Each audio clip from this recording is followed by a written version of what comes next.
You want to be looking at building into the cost of the capital you're raising anyway. So if you want to raise £1 million, well, just set out to raise 1.1, 1.2, exactly, and cover those costs.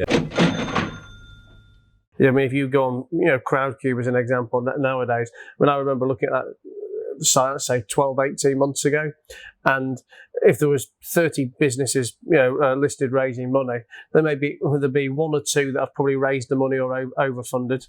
There'd be 10 that are on the way and 20 that are nowhere near. If you go on crowdfunding now, so if you go on Crowdcube now, I guarantee you 90% of the businesses on there are showing as overfunded or already. And you think, well, how the fuck can they be overfunded? They've only listed yesterday. Like, the reality is, it's just setting it up for the perception of, okay, you're saying you want to raise 200 grand, but really you need to raise 800 grand. But you're saying you want to raise 200, you're already bringing in 210 grand from your friends and family, and and all the marketing pizzazz that goes with it, and then praying that'll then lift you up to the secret number that you're not declaring of how much you actually are prepared to overfund.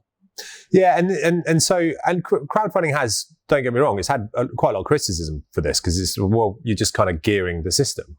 But I just don't think that's true, because what's actually happening is, the investors that you don't know, that haven't built that emotional connection with you, of course, they're always going to be the last ones to come on, right? So it's still worth doing, just as a place to consolidate your own network, right? And you might think that you're paying quite a lot of money to Crowdcube or Seeders and people like us. Cost of raising capital can be 10% plus by the time you've paid all the people that are going to help you get there.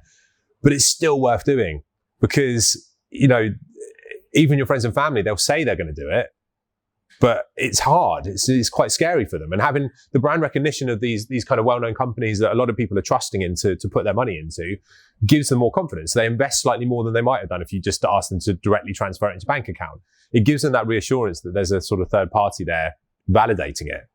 And I think as well, if we're talking of ways to game the system, so to speak, for people listening to this or watching this, anyone who's put off by the fact that you think, well, I don't want to pay 10% cost of fundraising. One of the things we were saying at the beginning of this is that raising money through crowdfunding can allow you to raise off absolutely insane valuations, because you're selling to people on emotional attachment as opposed to financial sense. So effectively, any cost of fundraising, you want to be looking at building into the cost of the capital you're raising anyway. So if you want to raise £1 million, well, just set out to raise 1.1, 1.2, exactly, and cover those costs, because the actual number of shares you're giving away and the valuation is almost irrelevant. We're not selling these to a sophisticated investor, to a private equity house who's going to due diligence a living daylights out of the valuation. We're selling this on the dream of being on the journey.